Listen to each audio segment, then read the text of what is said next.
Have you ever been in a place where you just feel like you can't keep a long-term relationship?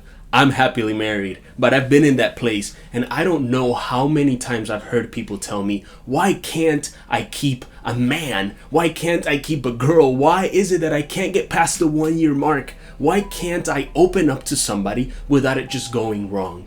I have the secret. It's not really a secret, but I feel like it's the best piece of information for you to maintain and grow a long-term relationship. And it doesn't involve locking somebody up in a basement for years. There are 5 love languages, real easy: physical touch, words of affirmation, acts of service, gifts, and quality time. Now you might fall between 2 of those. The thing is, when we start dating, when we meet somebody new and we start getting into them, we tend to gravitate toward those who have similar beliefs or share a lot of similarities with us. Think about it. Every time you meet somebody new and you start talking, what's one of the first hints that you throw out there to tell the person you like them? We have so much in common, and we pride ourselves on finding people that are very similar to us. What's funny though is that I know you've heard this, and I know you've probably been guilty of doing it, but what's one of the things that we always say when we first start dating somebody? Or maybe you've heard somebody say this, but I know I've heard people say, they are literally the girl version of me. You have no idea. I've heard so many times. If I had $1 for every time I hear somebody say, oh my gosh, he is like the boy version of me. We are the same person. Like, I've heard that countless times. Bro, she is literally me. Think about it. Would you like a world filled just with you? I know I wouldn't. If everyone was just me, just a boy or girl version of me, it'd be the most procrastinating, irresponsible, anxious, crazy world I've ever been in. Like, I would not like that. But at the beginning, we want those similarities, and it's good. The thing is, you ask a successful marriage, you ask a relationship that's solid and has been together for a long time, what they celebrate the most, and you'll find out that it's their differences that they celebrate.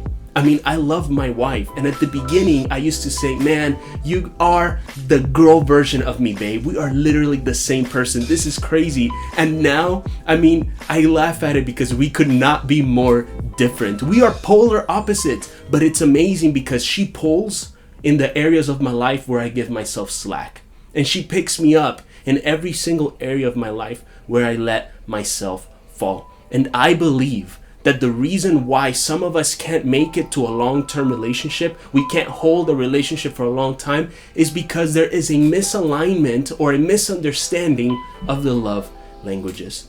It is totally normal. It's biological.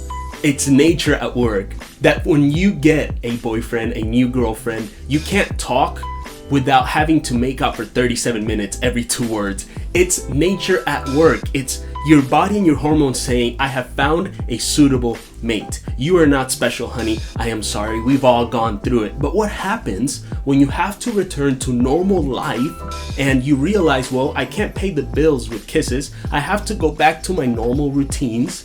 What happens then? Well, the initial infatuation, which is good, moves to the side, and you have the opportunity to discover love. But what can happen? Well, let's say that you are a physical touch person, right?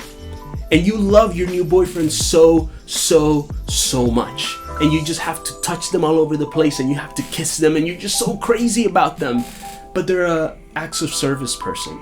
And so now they feel cold to you for some odd reason. They don't really like you being on top of them, and it feels like they're sort of checking out of the relationship, and they think that it's just enough with calling you to make sure that you have enough groceries at home, or making sure your car gets washed, or doing some things for you, running errands for you. Like, those are things you could do yourself. Yes, but they're an acts of service person. So this is what tends to happen. The acts of service person sees the physical touch person as starting to be a little too clingy and a little too invasive. And it's not that the passion died, it's just you're starting to discover love, not just infatuation.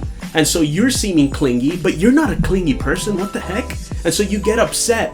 And how do they look to you? Well, they seem like they're cold. They seem like they're checking out. They seem like they're just not there. And then the relationship breaks off. It happens so much. It happens with people who are gift givers, and that's their love language. And so the way that they show love is the way that they receive it. Gifts people are going to show love with gifts. And that's also how they feel loved. So let's say you are a quality time person and you make room in your schedule to be with that significant other 24/7 to show them how much you love them. But they're too busy with work. They can't make that much time for you. And so they send over some gifts. But you don't care about the gifts. You just care about spending time with them. So they seem uninterested and you seem totally invasive and like you can't respect personal space.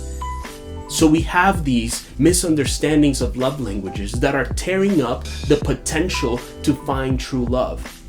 And it's not about finding somebody that has the same love language as you.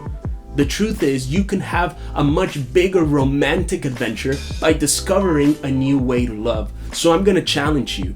Don't wait for your significant other to start loving you the way that you feel loved. Make that effort yourself. If you're a physical touch person, but you know that your boyfriend or girlfriend or your husband or wife, you know that they are a gifts person and not so much a touch person, stop whining to them about how they don't want to be touched or they don't want to touch you or kiss you or show affection.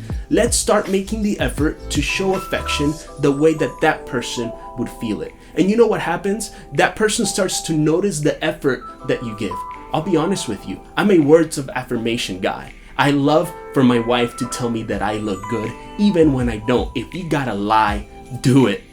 But she is a physical touch person in quality time.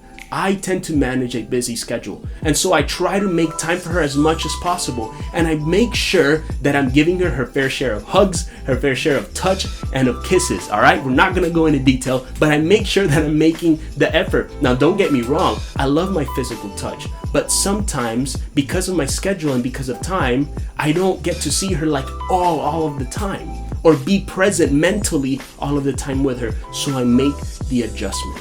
And guess what? My relationship is that much better for it because now I have learned to love in a new way. And that's the romance that some people feel like doesn't exist.